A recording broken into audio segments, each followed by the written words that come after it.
Good evening, folks. I appreciate you joining me today on Deep River Farm.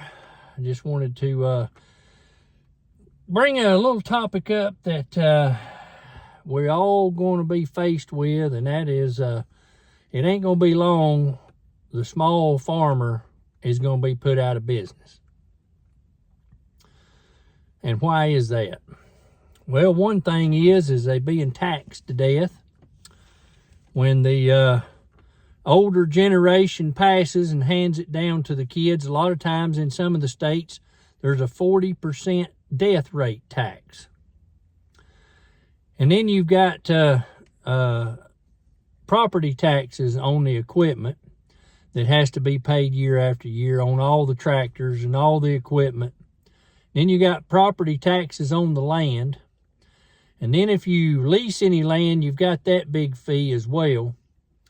And then you've got the cost of seeds, and you got these seed companies manipulating the seeds, especially the Roundup Ready seeds, where the farmers are forced, once they fall into that catch of having to use those seeds, and they've sprayed their land and they're using these Roundup Ready seeds, they can't just go back to another type of seed and it works. They can't even, a lot of times, change seed companies once they're entrapped in one company due to the ingredients of the Roundup and in the seed that company provides for Roundup Ready seed. So there's a lot of things playing into the fall and the demise of small farms.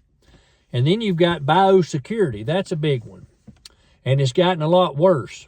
Restrictions on the farms are forced use of vets by the farmer not being able to go buy his medications like you used to be able to do, and not being able to transport the animals without a vet testing your animals, not being able to take the animals to slaughter without more veterinarian tests. And this is all due to the Bravo, Indigo, Romeo, Delta, Sierra sickness.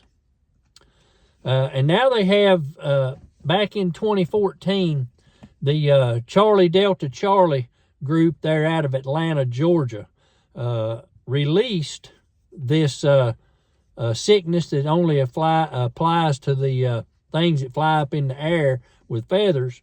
And they sent that straight up to Athens, Georgia, to the U.S. poultry research facility there that's operated by the USDA, and they put it in some chickens, some unlucky chickens, and that's where the airborne sickness for the feathered friends of ours had come from. It was manipulated in the scientific laboratories, and that's how it got out, folks. So we've got that to deal with now, and the small farms, folks, they're at a breaking point now, and it's just unbelievable how bad it is. During the last administration, well over 100 million egg-laying chickens was extinguished due to the latest lab leak from 2014, which was our government was responsible for. And now this is driving up prices, and it's increasing inflation, and the whole goal is to sell its stockpile of these arm pokes and get rich off of the stocks of the company selling the arm pokes, just like they did in 2020. Since fiscal year 2020, the Department of Agriculture has paid out $1.1 billion to chicken and turkey producers through an indemnity program meant to recoup loss from the airborne sickness from our feathered friends. And nearly $562 million was paid out in 2024 in that fiscal year. So here's the breakdown. In 21 and 22, according to a February 27th, 2023 article, the big pill pushers, we know who was responsible for all of the, what do you want to call it? They called it Victor Alpha X-ray, but That wasn't really what it was. It was a test everybody was test subjects. They made $90 billion in profits from Charlie 1-9er. This came while mandatory rules went into effect requiring all your doctors, all your nurses, the military, our armed forces people, to get the stab in the arm, and then others were scared into it, just fear-mongering. What a guaranteed payout that is for politicians and inside investors. Can you see where the corruption's at here, folks? Since 2022, a simple search on the search engine says 156 million chickens, ducks, turkeys, and other feathered fowl have been extinguished across the U.S. alone for the presumed airborne sickness. The Department of Agriculture has paid out farmers over $1 billion for extinguishing their flocks. Now, they give the farmer no choice. You either cull them and accept the cash, or they're going to cull them anyway and you don't get a dime. So they really don't have a whole lot of choice in the matter, that or face bankruptcy. Now, according to Whiskey Echo Foxtrot, the website, they boast about how well their 2,000 super wealthy members did off of the Charlie 1-9er, to the tune of a 27.5% wealth increase, which was equivalent to over $2 trillion richer. So now do you see the big picture, folks? It's not about the investigations, I would say, through science, but in the cash. It's not about the science, but it's about the cash. So why kill the many feathered friends that lay the eggs? The real story here, folks, is the government, also known as the Uniform Sierra Delta Alpha. It pays out over $1 billion in return, this is to the farmers. The big farmers, you know who I'm talking about, the prescription people, they made $90 billion. Here's the catch, folks. The eggs from our feathered friends are what stands in the way of big money. Our government wants to tell us it costs us too much for us to raise our own flocks. The cost of the coops, the water, the feed, the actual chickens or the chicks, the fence, the wire, and the room. So if you want good food, folks, it's going to cost you. Otherwise, you can buy that garbage in the store and eat whatever they want you to eat. They want you to be dependent on who they want you to be dependent on, also known as corporate farms. For this, you get their food, and they get giant kickbacks, stock dividends, and etc., and more money off of the big pill pushers. So now, have you figured out why they stopped you from getting the chloroquine and the ivermectin during Charlie 1-9er? Because of capital, otherwise known as Charlie Alpha Sierra Hotel. So why extinguish our feathered friends that lays these eggs we like to eat? Well, according to an article published in January 2021 by the National Library of Medicine, folks, which is the National Center for Biotechnology Information, according to them, and it's explained in the article, that the chicken egg yolk antibodies block the binding of multiple SARS Charlie 19 spike protein variants that affects humans. Imagine that. Imagine that. So as for the airborne sickness, the government has millions of doses ready to the point of 4.8 million in stock for the public if they can push this to the levels needed. The big pill pusher stands to make billions if it can push it to the point. Also, other people in the field are going to have the stage set for genetically modified chickens that will be resistant to the airborne sickness, which, if mandated or made a law, could give insiders, also known as your people up on north of the Potomac, and the big pill pushing companies, another $100 billion payoff. Now, the big cuts has hit the Uniform Sierra Delta Alpha group to stop the extinguishing of our feathered friends that lay our most desired morning breakfast items.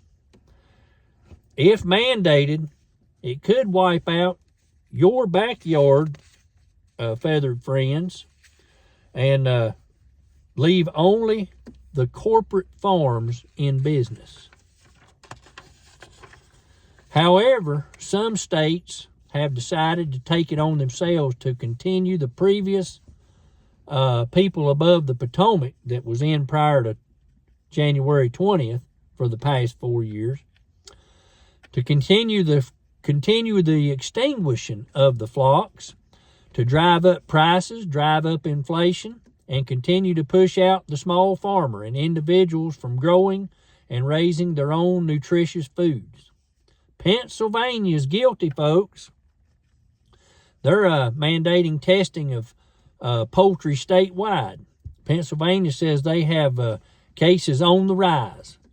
Now, do you think with more testing you're going to have a chance for more false positives to drive the narrative? It worked for the Charlie 19er, didn't it? We later found out there was a very high percentage in false positives, which later we found became lucrative to hospitals, doctors, and the big pill pushers. It's all about the cash, folks. That's all that it's about. So, do you think Pennsylvania is possibly doing this to target these folks that come out that probably never voted before, also known as our Amish friends, that voted and swung the state red for our president, our current president? Makes good sense to me. What about you folks? Something to think about. And another thing to watch is the push for the plant-based meats. If the powers that be have it their way, they'll drive up the cost of our pork, our beef, our chicken, our turkey, to the point of it not being cost effective for people to be able to afford it. And then you'll be resorted to either buy the fake mess or do without. Bravo Indigo Lima Lima. You got him. He's responsible for a lot of the computers that was built in the beginning, made billions and hundreds of billions, maybe $1 trillion. Well, he's invested millions. He's also a Whiskey Echo Foxtrot member. And he's invested millions in synthetic technology of meat, also known as Foxtrot Alpha Kilo Echo meat. Outside of AI, the artificial intelligence, synthetic technology has the most potential to reshape our world. The possibilities are truly endless with synthetic technology. They can create and make anything they want to that way. And that, ladies and gentlemen, is the long-range plan of Whiskey Echo Foxtrot, also known as the Deep State and your globalist elite. This has started with the feathered friends that lay our morning breakfast, but is now moving toward the cattle, and with the hopes of achieving the goals of the agenda of Whiskey Echo Foxtrot. They're all evil people. In the past 10 years, over $12 billion has been invested in the Foxtrot Alpha Kilo Echo meat, and they're looking for massive profits, folks, in the near future as well, sooner than later. And they can afford to pay for regulation using corporate farms, incentivized taxes, or votes to make it happen, to drive out the individual small farms, and that leaves us in a bad situation. So, folks, there you go. There's my opinion on, and my theory on, what they're doing to the small farmer. It's simply to drive them out and get you on Foxtrot, Alpha, Kilo, Echo meat. And for the big pill pushers to get rid of the eggs or control the genetics of our feathered friends that we love to have around for our morning breakfasts. Without them, we don't have that morning breakfast. And you're probably thinking, why in the world are you talking all these different words and substituting stuff? Well, it's because you can't say what you need to be able to say on the platform. I done been flagged one time for the Sky Trail video. So, and they may flag this one if they figure it out. So, folks, there you go. That's my opinion. I hope you understood most everything. You may have to rewatch it again. That way you can get a grasp of what I was saying when I was using the phonetic alphabet. And you can't say certain words. You have to use the words extinguish instead of the kilo, indigo, lima, lima. And substitute other words for things like that. And that's why I had to word it the way I did. I appreciate you watching this evening on Deep River Farm. I hope everybody has a blessed day. And I hope people see what I'm talking about and understand what the big picture is. Have a blessed day.